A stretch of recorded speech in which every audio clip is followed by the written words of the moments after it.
process, proudly brought to you by Buchan Furnitures Limited. Local manufacturers of quality office furniture and dealers in quality office equipment like fireproof safes and cabinets.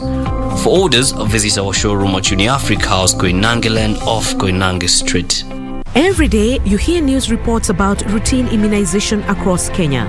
Once pregnancy is confirmed, a mother is recommended to visit the health facility for tetanus toxoid vaccination. As soon as a child is born, a child receives a birth dose of oral polio and BCG. At 6, 10, and 14 weeks of age, a child is to receive polio vaccine drops, pentavalent vaccine on the left thigh, PCV10 vaccine and rotavirus vaccine, and at 14 weeks, IPV on the right thigh. In addition, a child is recommended for yellow fever vaccine in some select counties. In malaria endemic sub-counties, a child will receive malaria vaccine at 6 months, 7 months, 9 months, and 24 months. At 18 months, a child receives measles rubella vaccine. At 10 to 14 years of age, a girl child is supposed to receive 2 doses of HPV vaccine 6 months apart. All adults of age 15 years and above are recommended to receive COVID-19 vaccines. Make every immunization visit count. Make a visit now to your nearest health facility. This message is brought to you by the Ministry of Health and UNICEF.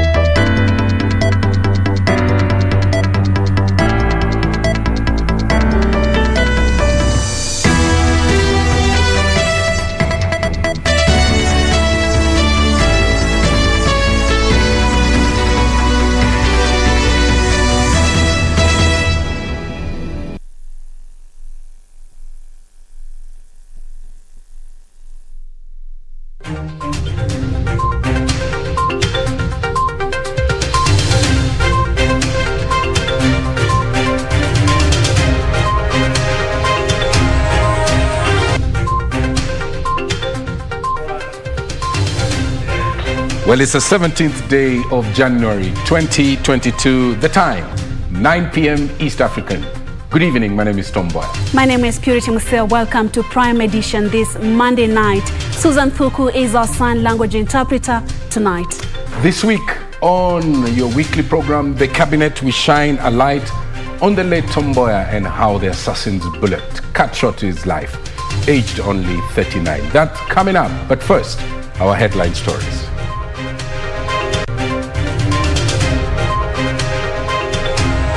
Kenya is ready to establish a diplomatic mission in Budapest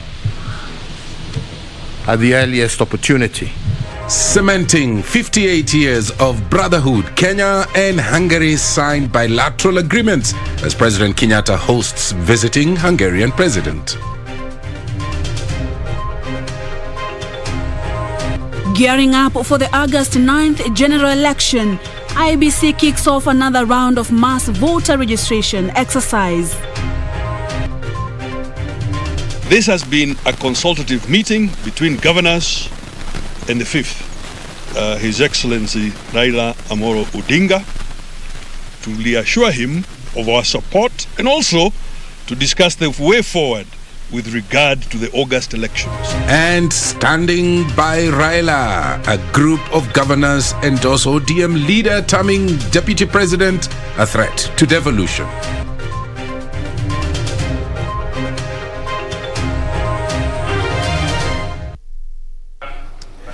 Well, it's a cold night right here in capital city Nairobi, Kenya, but we want to warmly welcome you to this live broadcast. And Cynthia Nyamai will be joining us later on with the day's business. Karen Kibet is also on standby with the sports news at Purity_Museo channel, KBC Channel 1 News at Mboya 24. The hashtag to use is Prime Edition. Let's get straight to our top story tonight. President Uhuru Kenyatta has said that Kenya is now ready to establish a diplomatic mission in Budapest, Hungary's capital city. President Kenyatta spoke at State House Nairobi after holding bilateral bilateral talks with the visiting Hungarian President János Áder. In the meeting, 4 agreements which included cooperation in health, water, education and diplomatic sectors was signed, Kamche Menza reports.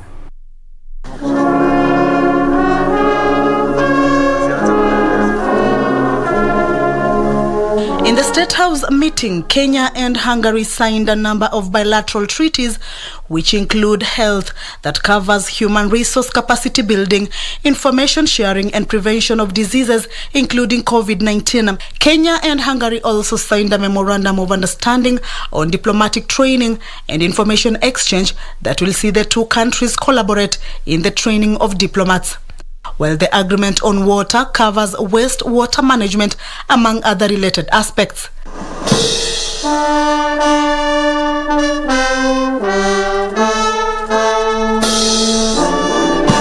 At a joint press conference address shortly after witnessing the signing of the agreements, President Kenyatta hailed Hungary as one of Kenya's strongest bilateral partners in Europe, saying the country was the 6th foreign nation to set up diplomatic presence in Kenya in 1964.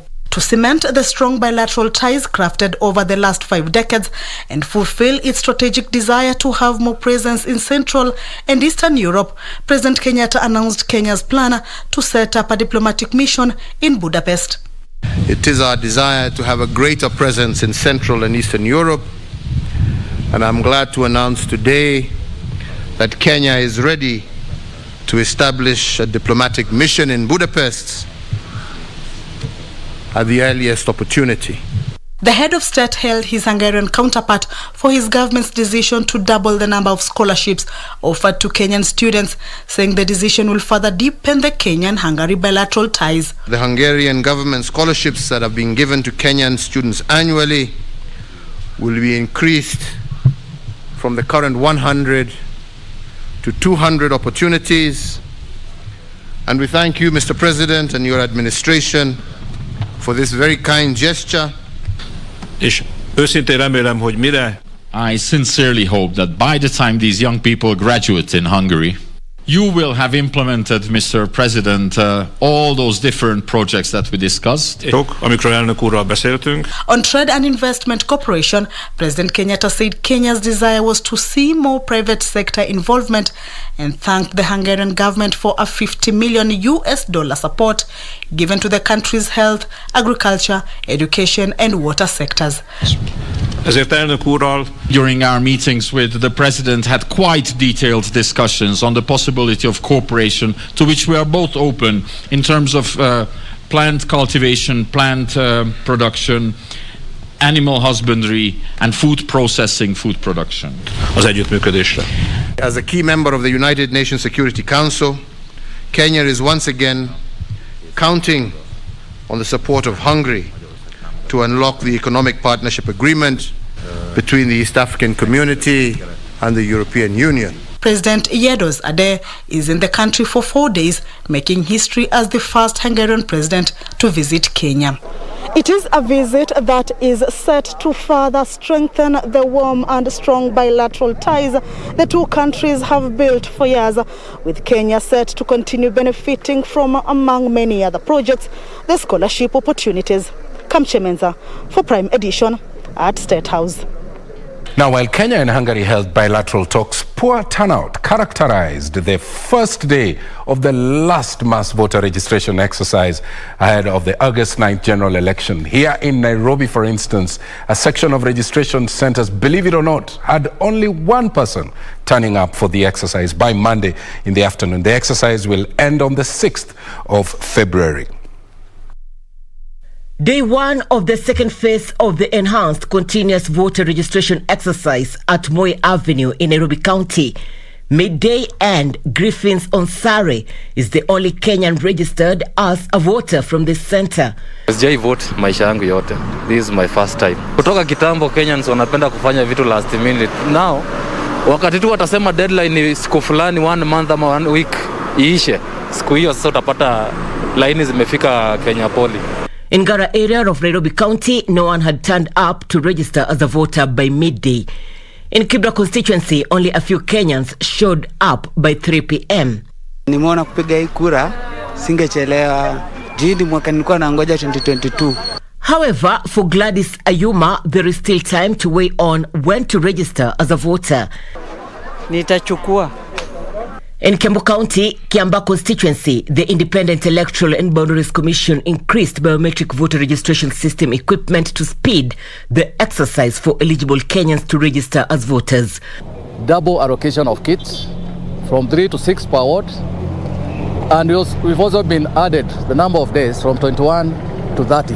Wakaaji wa huku kwetu Kiamba tumezunguka, tumeona wamejaribu, wameanza kuamka, tumeambia wasikimbie ile wakati ambapo IBC wanafunga hiyo nafasi. Kiambu County Monday also witnessed low turnout from Kenyans interested to register as voters. Tunataka kuhimiza vijana watokee, wale wamepoteza vitambulisho. Vitambulisho ziko nyingi sana huko chini. In Moranga, a section of leaders urged locals to exercise their democratic right and have a voter's card ahead of the August 9th general election. We are going to regenerate the initiative of voter registration. IEBC chairperson Wafula Chebukati says the second phase of the exercise will come to a close on the 6th of February 2022 for citizens in Kenya, while Kenyans abroad will start the registration exercise from the 21st of this month to February 6th, 2022. The 17th of January 2022 marks the beginning of the second and final phase of the enhanced continuous voter registration exercise. In the Coast region, the area's IEBC Deputy Director Agri Masai says they are hoping to receive 30,000 new applications during the first 8 days. We are expecting around 75,000 new ID cards that had not been delivered to us from Nairobi. IEBC expects 4.5 million Kenyans to be registered as voters before the close of the second phase exercise.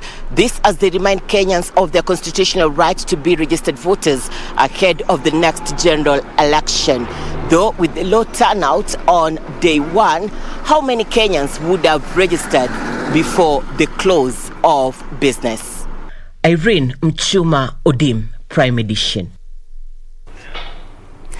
And the push by former Prime Minister Raila Odinga to become the 5th president of the country has received a major boost after 30 governors backed his presidential bid on Monday. The governors met Raila under Azimio la Umoja in Naivasha and agreed Raila is the only presidential candidate who has guaranteed safety of devolution.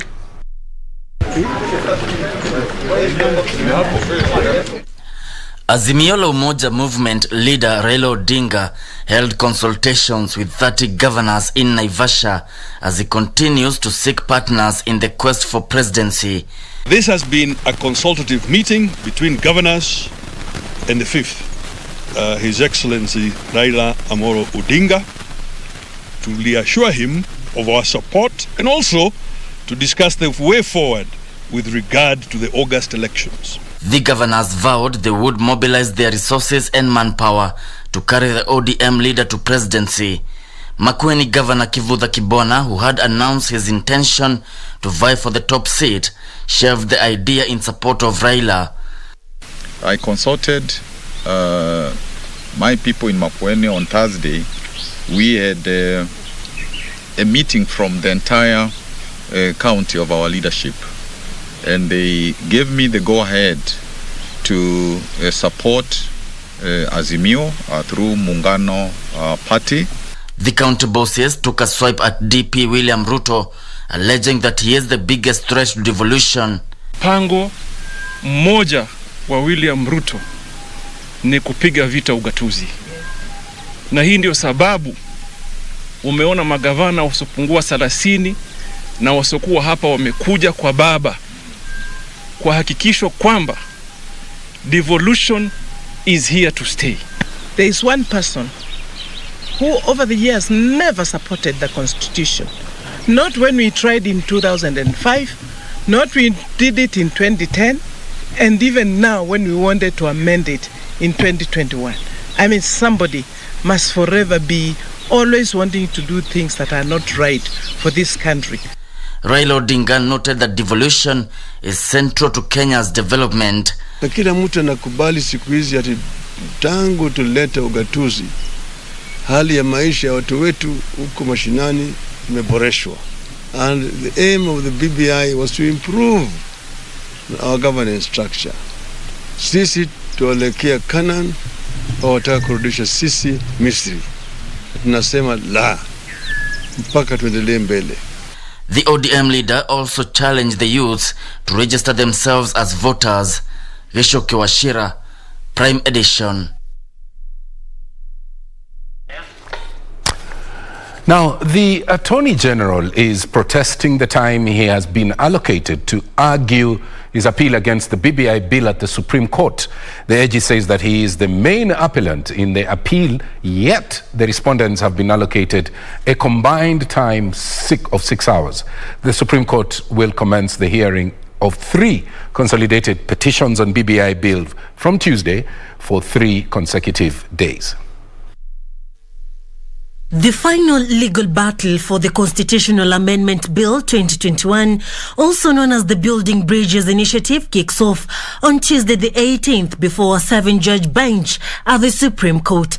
The hearing is scheduled to run for 3 days consecutively to Thursday the 20th of January. The 3 consolidated petitions of the Attorney General, the Independent Electoral and Boundaries Commission, and Morara Omoke are contesting the ruling by the High Court, which was upheld at the Court of Appeal. But even before the hearing kicks off, the Attorney General is contesting the time allocated to the involved parties. We've been given 45 minutes, especially those who are the key parties in this case. It may not be enough, but if the court takes the position that that is the time that is enough to hear our arguments, I'm willing to work within that time, because you do not fight with the courts.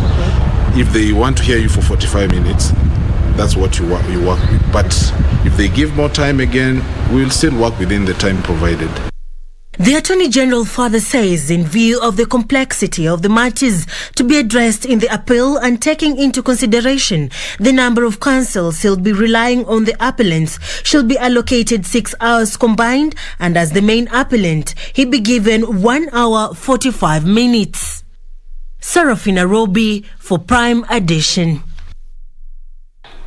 In Naivasha, the government has completed connecting the new standard gauge railway with the newly refurbished old meter gauge railway in Naivasha Inland Container Depot, ICD, in a bid to ease transportation of cargo from Mombasa to Malaba and other parts of the country, as well as beyond the borders. Speaking after commissioning the operation of the facility in Naivasha, Kenya Railways Managing Director Philip Mainga said the launch will make transportation by rail more effective and affordable. Timothy Kipnusu with the details. It's now official the Naivasha Inland Container Depot will be a transshipment hub for Africa's cargo. Speaking after commissioning the facility in Naivasha, Kenya Railways Managing Director Philip Mainga says the new SGR linked with the old colonial MGR shows how old and new technology can be used to make nationwide transportation much more effective.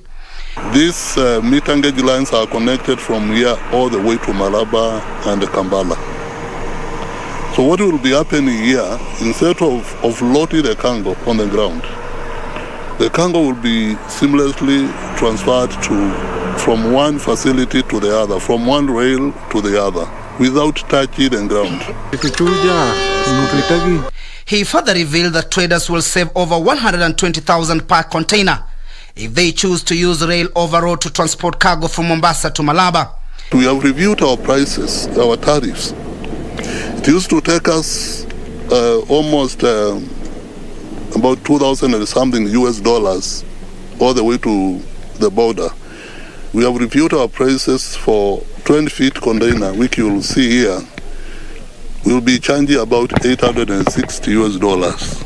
That is about 86,000 compared to about 200,000 before. He said for the first time in 120 years, Kenya has managed to cut rail travel time of cargo between Mombasa and Malaba by a whole 2 days. So when you look at the total journey from Mombasa to Kampala, it could be around 36 hours.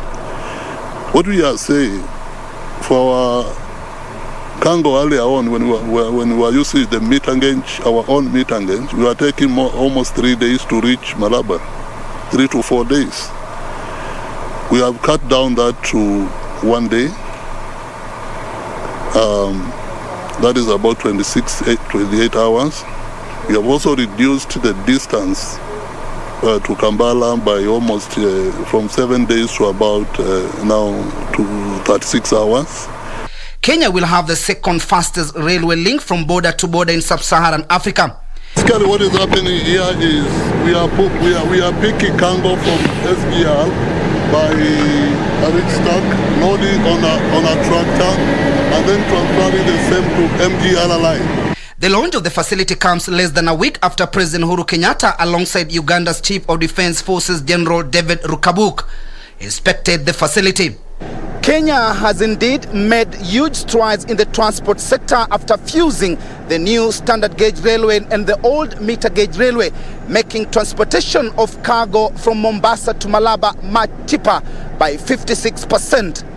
Timothy Kipnoso for Prime Edition, Naivasha. Well, that report on the seamless cargo transport right here in Kenya brings us to our first break on KBC Prime. Keep talking to us. We are live on all our social media platforms, and you can tweet us at KBC Channel 1. Use the hashtag Prime Edition. Stay with us. We'll be back.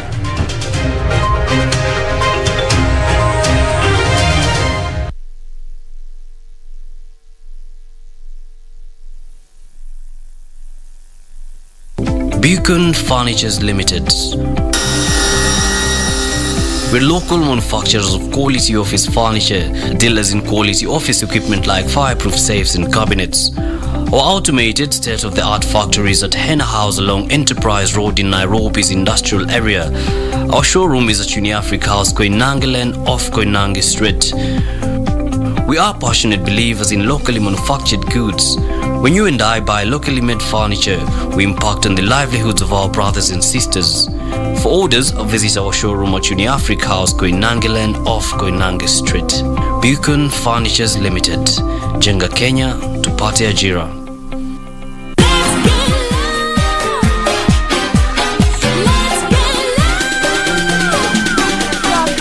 Is singing that song, so anaimba alafu include some rap in there, just praising the Lord, and I can't wait for this song to be out because it's gonna be a fire song. Gospel artist, eh? Now Kanye West might be facing a 6-month imprisonment. This is after he had an altercation with a fan and he punched the fan on the face. You know, people always say that they get too big to go to a battle, or they get too big to cycle on TV. On this album, Fioke stretches the storyline from his array of commercially successful singles, such as Sweetest Thing featuring Rick Hassani, to Like featuring Ricardo Banks and Tiwa Savage.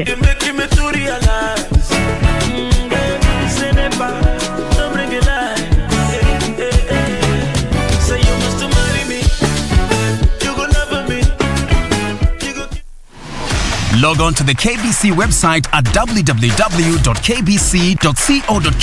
to get the latest breaking news, entertainment, sports, politics, lifestyle or business trends from Kenya and around the world. Never miss new episodes from your favorite TV shows, reruns and movies. Just stream online or watch live on your YouTube channel at KBC Channel 1 TV shows. For the day's biggest stories, trustworthy news and family entertainment, log on to KBC Channel 1. Watch what you want anytime, anywhere.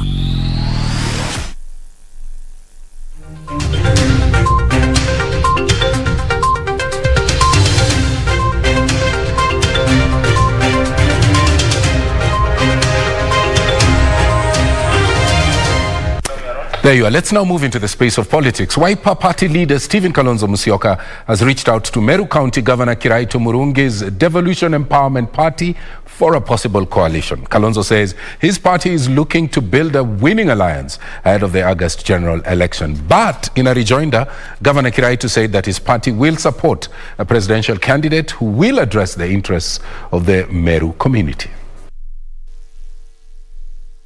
Young leaders say the voter apathy has led to the election of bad leadership, calling on their fellow youth to register as voters. But we need to move away from making noise and start making voices. That is so easy to assign blame and say IEBC failed. But you as a young person, have you taken responsibility to ensure that your peers and also those people that you claim to lead have actually been mobilized and have been told where these centers are, and we come up with we can craft a voter mobilization strategy that will ensure that all these young people, the 4.5 million young people who are remaining, who are out of the voter register, are actually registered as voters and participate in decision making of this country. The reason for voting is because we believe bad leaders are elected by people who don't vote, because that is a silent vote which could have actually put the right person in place. I know maybe the youth are feeling that there is no hope. There is hope. In fact, we have more youth leaders coming out. The moment you're going to support your fellow youth is by you taking up the vote. Nairobi Senator Johnston Sakaja challenged the youth not to be used to cause chaos during the campaigns and instead choose to be peace drivers. Let us remember that there is nothing more powerful than a generation that is in tune with its season and its cause. A generation that knows why it exists. Let us make this movement, because I see this as a movement, not just a caucus. Let it be more than just about us and positions we're going for, but about our generation and our country truly needs. And I promise you, if we do that, our victory will be inevitable. Meanwhile, a section of leaders from the United Democratic Alliance UDA want the government to investigate chaos that marred the party's rallies in Jacaranda, Nairobi County, Kisumu and Kitale regions. UDA is accusing its rivals of planning the disruption in a bid to protect their political turfs. Tunataka kuona hao watu wamekamatwa na kuwekwa ndani na kushtakiwa na sheria kuchukuliwa, kwa sababu ni kulingana na katiba na uhuru wa kila mwananchi katika taifa letu kutembea katika pembe yoyote ya nchi yetu, kuuza sera yake ya kisiasa na kuruhusiwa kufanya hivyo bila kushambuliwa au kudharauliwa au kutukanwa na mtu yeyote.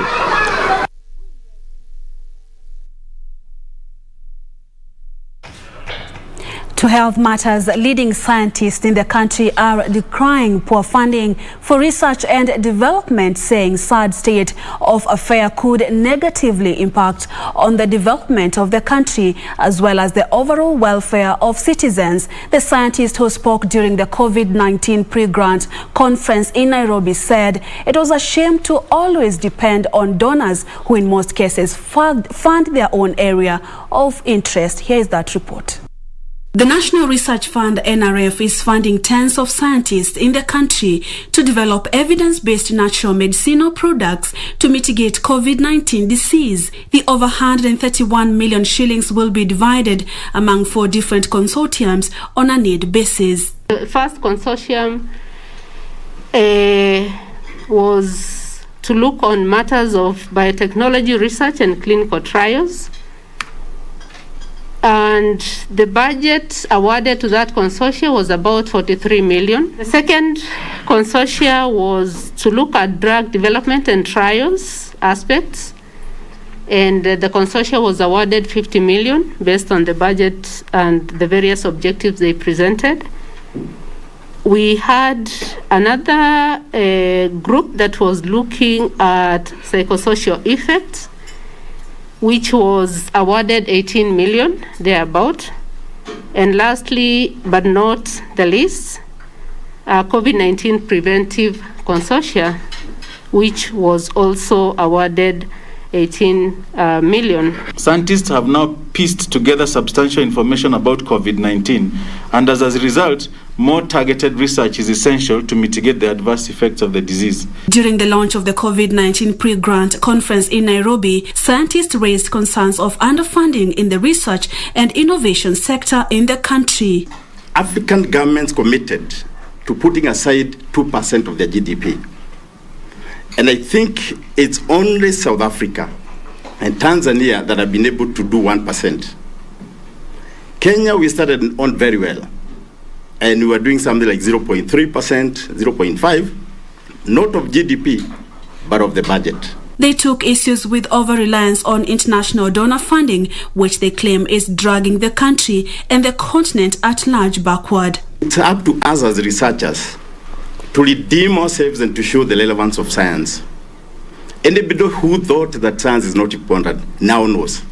The chairperson of the Education Committee in the National Assembly, Florence Mutua, saying that Africa can develop faster if governments allocate reasonable funds to science and innovation. There's a time we gave NRF money and it was removed by Treasury. We must say it here, because I don't know who in Treasury would assume that research is not important in this country and remove money that has been allocated to research. To support pooling of research efforts and resources to respond to the crisis. Our country is rich in natural products, and we are going to make use of what we have in the country so that we can find a solution for COVID-19. The scientists are hoping to use the funds to find lasting solutions to the stubborn COVID-19 disease.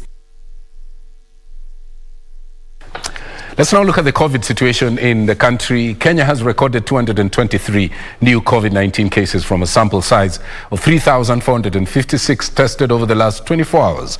The positivity rate now stands at 6.5. 11 patients have succumbed to the disease, all of them being late deaths reported after conducting facility record audits in the month of January 2022. 900 patients have recovered from the disease, 759 from the home-based isolation and care program, while 141 are from various health facilities across the nation. A total of 11 million vaccines have been administered across the country. Of these, 6.2 million people are partially vaccinated, while those fully vaccinated stand at 4.7 million people. 30,351 doses have been administered to those between 15 and 18 years, while 90,334 are booster doses. A humanitarian crisis is looming due to the ongoing insecurity in parts of Baringo County as affected people flee from their homes. In Mboya, that's in Mochongoi Ward, Baringo South, hundreds of families have fled their homes after one person was killed and burnt to ashes by suspected bandits. Residents are taking cover at Kapchurcher. The current security lapse in Baringo has forced hundreds of residents to abandon their homes. In Baringo North, 2 people were killed at Kesumet, Batabwa Road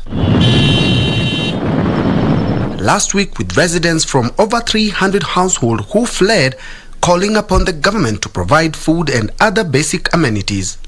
It's a drought period. There are communities competing for resources like pasture and water. Baringo Deputy Governor Jacob Chepkwony called on humanitarian agencies to come to the aid of those affected in the county. We shall be able to supply food. I will ask our partners like Kenya Red Cross so that we can get some non-food items. I will also call upon other partners to come on board so that we can really reach out to those who have been affected.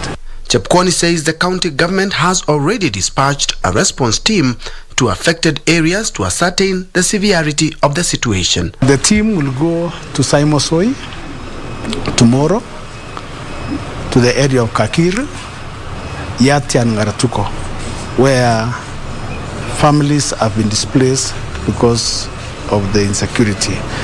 So I want to ask our communities or who are bordering each other to really maintain peace and tolerate one another. For Prime Edition, I'm Ben Troinjua. The Kenya Forest Service is calling on Parliament to throw out an amendment seeking to repeal Section 34(2) of the Forest Conservation and Management Act of 2016. KFS Board Chair Peter Kinyua says deleting the section will expose forests to wanton destruction and put undue pressure on Kenya's water towers. The Forest Conservation and Management Amendment Bill seeks to enable Parliament bypass the Kenya Forest Service in the variation of boundaries of a public forest. If passed, the Kenya Forest Service will be reduced to a mere spectator in the revocation of the registration of public forests or portions of public forests. The current law requires Kenya Forest Service to make technical recommendations to Parliament on the effects of any proposed forest boundary variation or excision on endangered, rare and threatened species and ecological sensitive areas. Kenya Forest Service Board Chairman Peter Kinyo says removing Section 34 Part 2 of the Kenya Forest Conservation and Management Act will reverse the gains made over the past 15 years in restoring Kenya's public forest and water catchment areas. The bill is lined up for debate in the National Assembly. For Prime Edition, I'm Michael Mondiga. Now, the assassin bullet ended his life when he was only 39. But Tom Mboya's life was rich in terms of his political achievement. On our regular Monday segment, The Cabinet, Jackie Wambiru focuses on the late Mboya, who served in the cabinet of the founding father, President Jomo Kenyatta.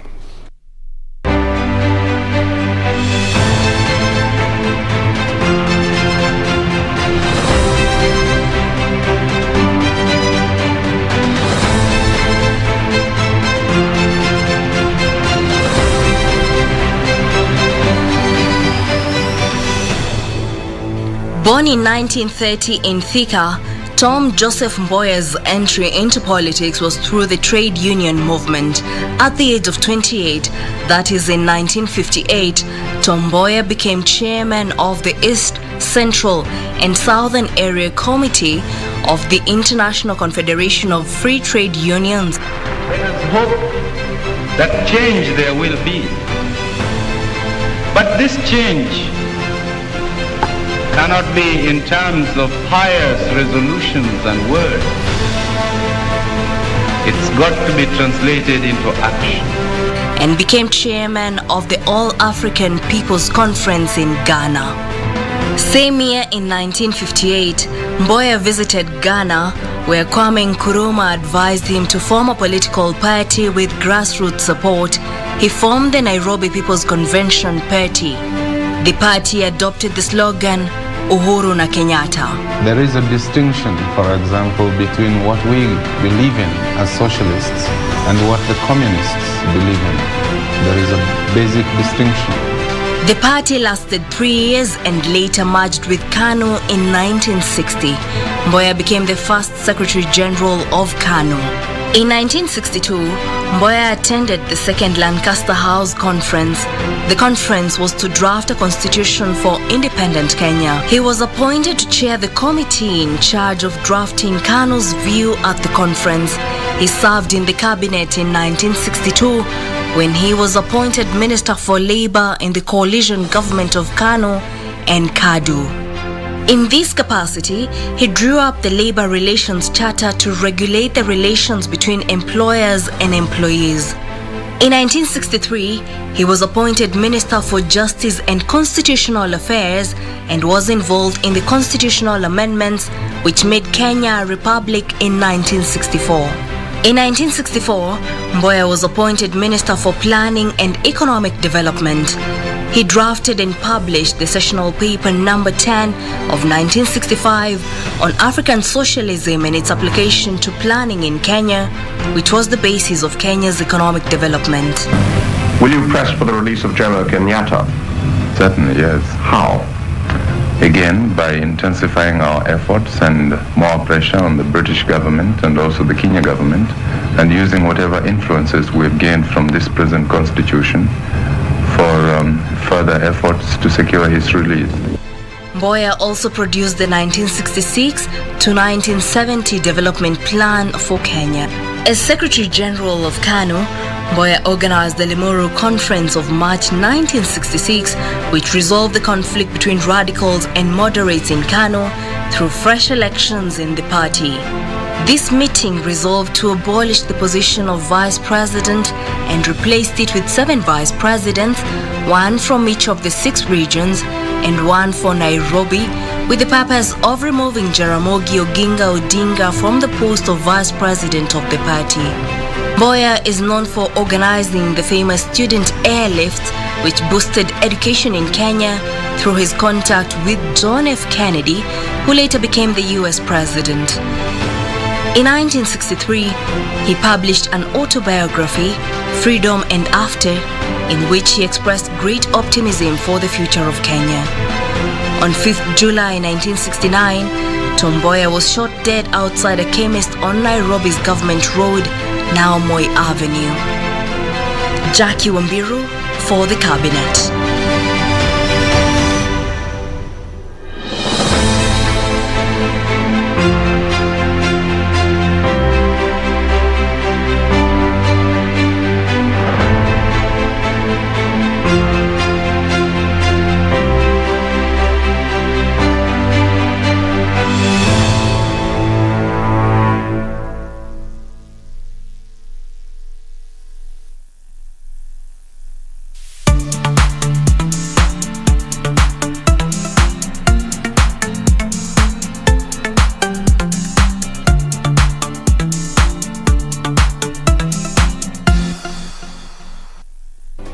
Do you have a news story to share with KBC? Get in touch swiftly on email news@kbc.co.ke or call 0723-892-654 or 0734-780-124.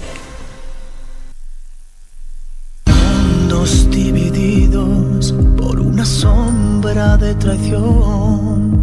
Oh, there you go again with Santi, Letitia. I told you you're not good enough for him. Tell that to my heart, Mama, because my heart is not listening. That's why I'm here to ask you, sir.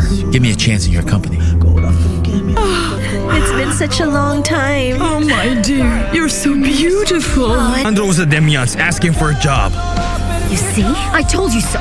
I told you we had a reason to be worried. Will you just shut up? And for all, why don't you tell me what you're planning? It looks like you are doing everything you can to make sure that she gets involved with him. Now there's a hotel standing there. How can those people do this? Who gave them the right? Oh, I swear I have no idea. Lying heart. Fue sembrando el veneno y la ambición.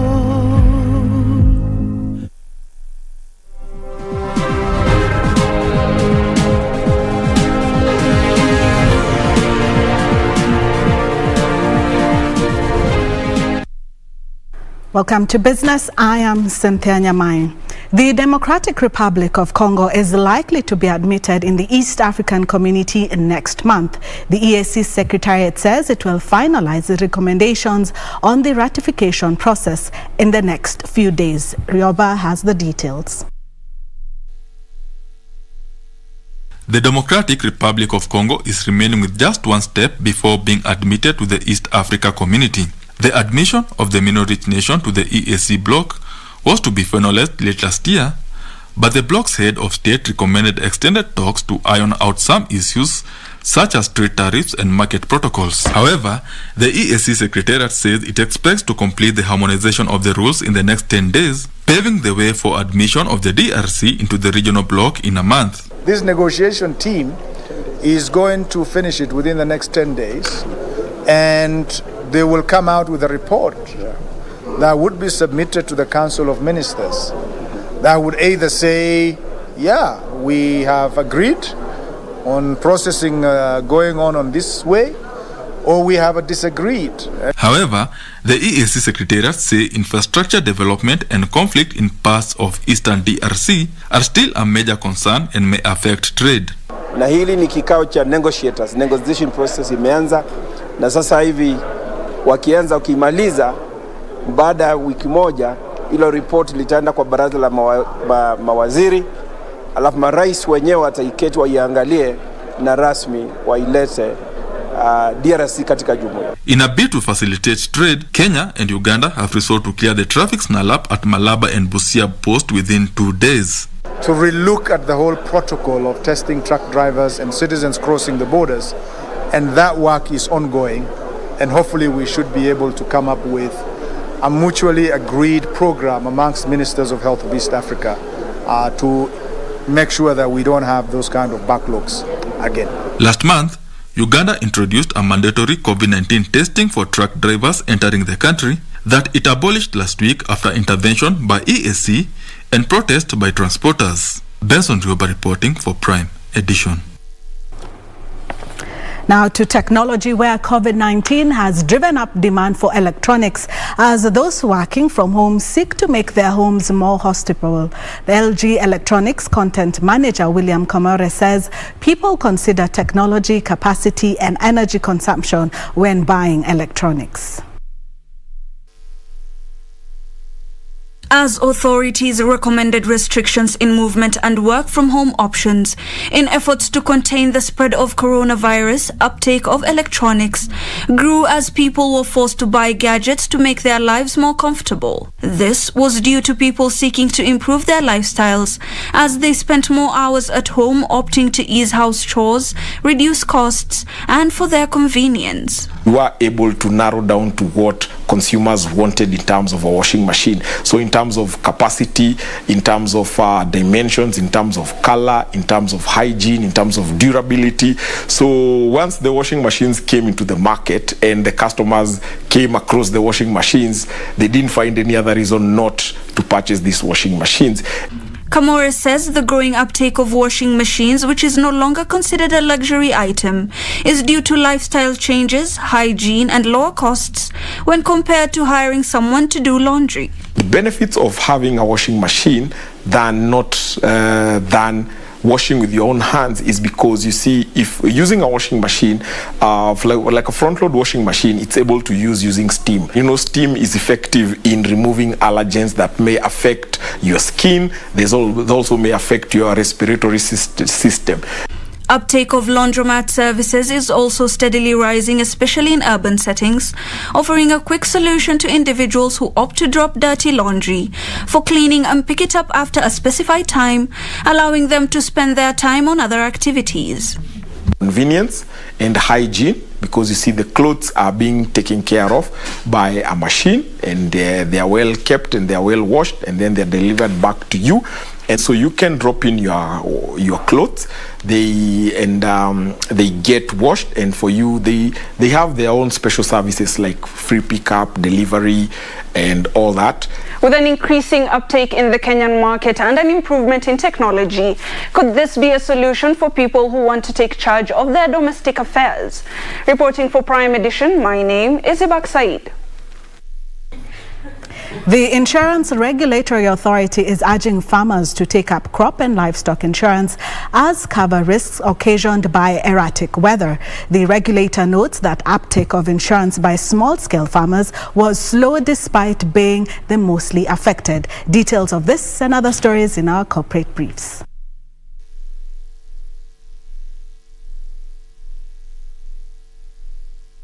By last month, at least 1.4 million head of cattle had been lost due to drought that had been reported in parts of the country, while the number of people in need of food aid was 2.8 million. Mfugo zinaisha kurudi kwao.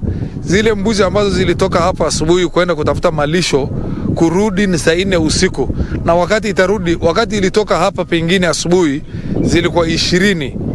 Hatujui kwamba 15 ndio itarudi ama ni 10 itarudi. The situation, according to a report from the National Drought Management Authority, is getting critical as erratic weather patterns become more frequent. Bima ya mifugo pia inalingana. Ni mifugo aina gani? Wako katika hali gani? Hiyo mifugo imewekwa namna gani? Na pia italingana hiyo bima ya mifugo inafaa ifidie. So hiyo yote inaandikwa na mnakubaliana wewe kama mteja na kampuni ndio bima sasa ikuwe activated. To address this, the Insurance Regulatory Authority is urging farmers to take up crop and livestock insurance. The regulator notes that erratic weather conditions and increased awareness on available insurance products is steadily driving uptake of crop and livestock insurance among smallholder farmers. Kuna wakulima wengi sana ambao wako na bima ya mifugo. Wengi wakulima wa mimea, wakulima wa mifugo. Nao na wamechukua bima na kuna wenye wamefidiwa tena kwa wingi sana. Kwa hivyo ndio kuambia tu wengine wale wakulima wengine tafadhali waweze kutembelea kampuni za bima na waweze kununua bima. Crop insurance for long has been a preserve of large-scale farmers. The government plans to roll out an insurance scheme in which farmers will be compensated to afford feeds for their animals during drought. More than half of Kenya's wealthiest individuals have reset their priorities to improving their health and setting aside funds for their children's future. According to Standard Chartered's latest wealthy expectancy report, COVID-19 prompted the affluent to be more future-focused, with 96% of them having reset their life goals following the pandemic. The European Commission, in its Sub-Saharan Economic Review findings in April to June 2020, indicated that COVID-19 interferences led to close to zero economic growth for the year. This means that Kenya's wealthy suffered reduction in economic activity in, among others, labor productivity and export commodities. This is very important because post-COVID, clients have actually looked at themselves and said, what do I need to do to actually change the way I manage my money? At the same time, for 59% of respondents for the Standard Chartered Bank's latest wealth expectancy report, COVID-19 diminished their confidence in their finances, preventing them from taking the actions necessary to achieve their new goals. What are the things that triggered you to make changes in terms of how you manage your finances? And a number of things came up here. One is that clients generally observed that the traditional investing that they had been doing or how they were earning their money actually was impacted by COVID-19. It could have been employment or their business. Secondly, they found that there were more volatility, so more uncertainty in terms of how this income was coming. So they want a little bit of stability and maybe a second source of income. And then obviously the cost, the spend changed. So clients started spending more money in healthcare. To meet these new goals, experts say the wealthy have new strategies to grow their wealth, which often involves more proactive investment rather than just saving cash. In the Standard Chartered report, 68% chose to manage or improve the home and immediate surroundings, with 66% focusing on accumulating wealth. 96% set new financial goals in the last 18 months. The average number of new goals set for each individual was 5.3 goals. 98% of people took at least one action relating to their finances last year. Alanauko, Prime Edition.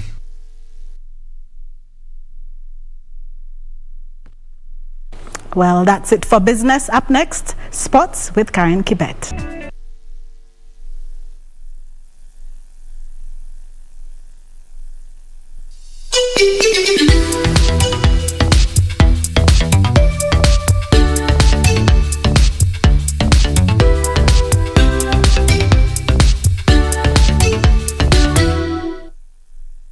Our connection with you runs deep, and just like you treasure your New Year resolutions, we highly value your sports needs. We are off to Germany for the DFB Pokal 2021-2022 round of 16.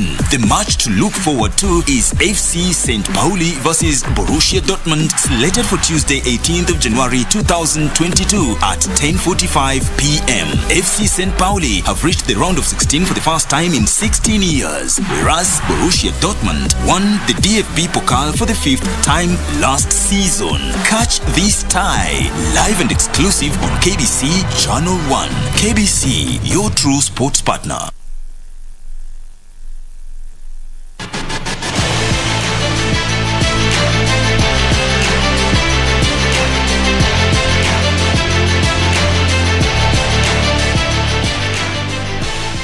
Welcome back. I do hope you're holding up well. It's now time for us to take a look at what's making headlines in the world of sports. My name is Karen Kibet.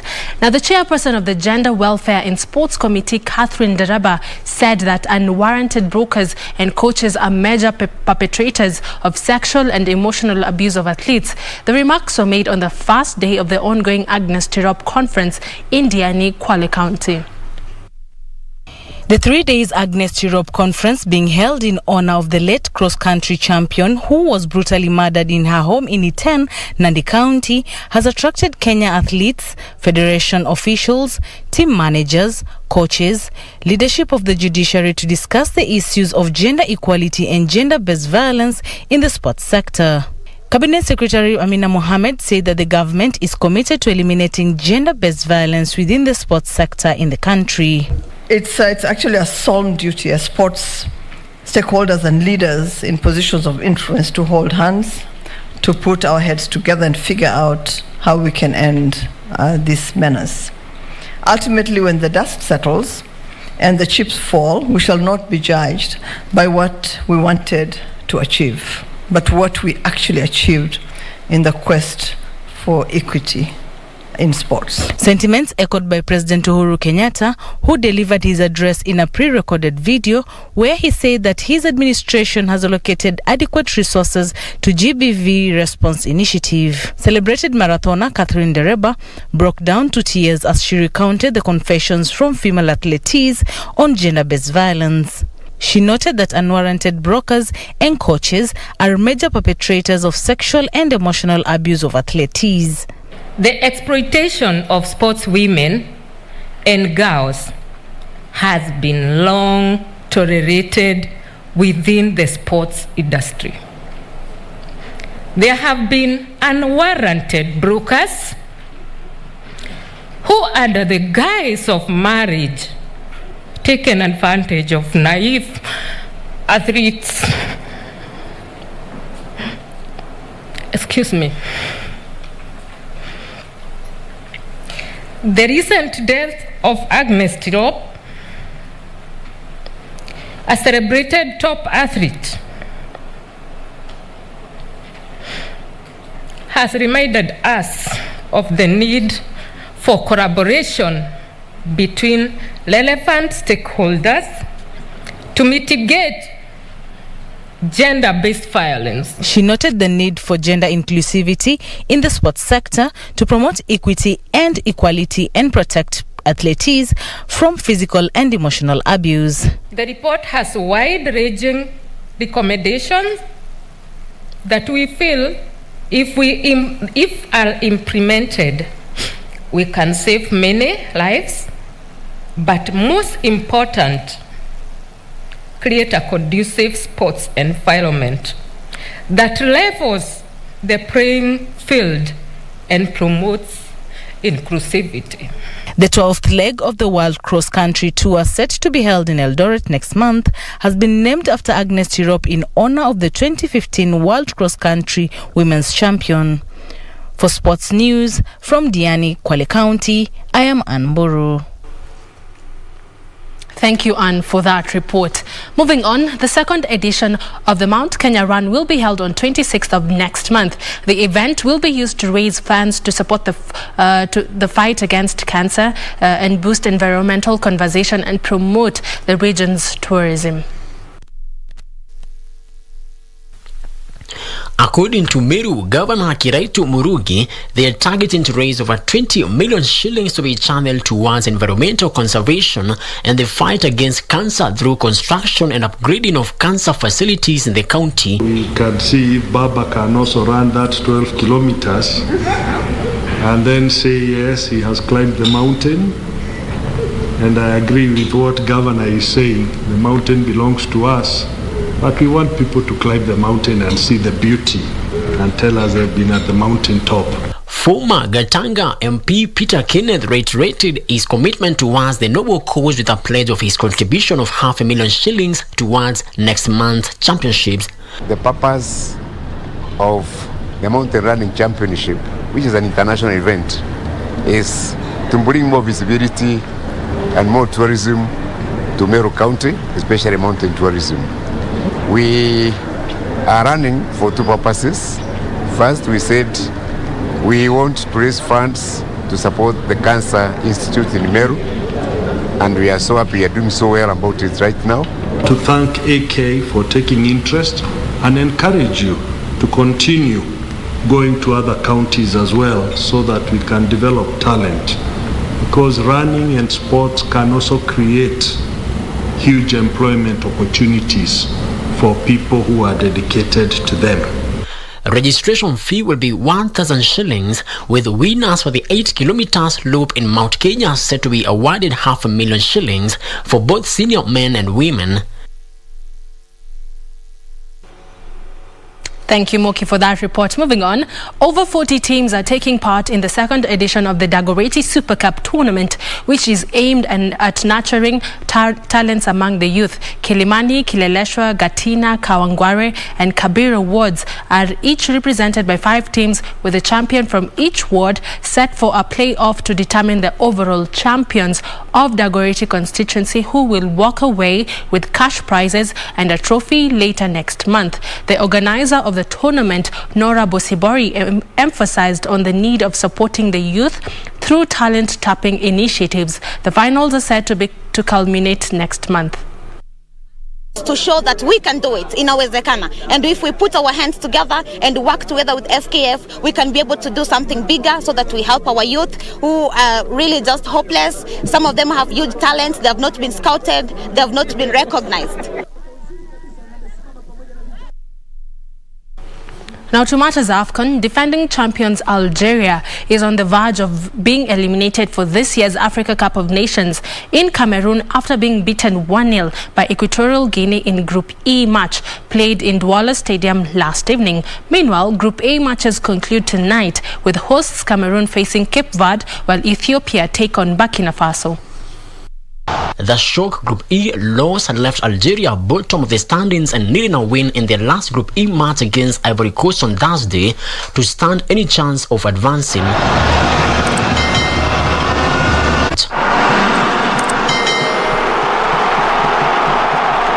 Elsewhere, hosts Cameroon, emerging as title favourites, will be soon top Group A standings with 6 points.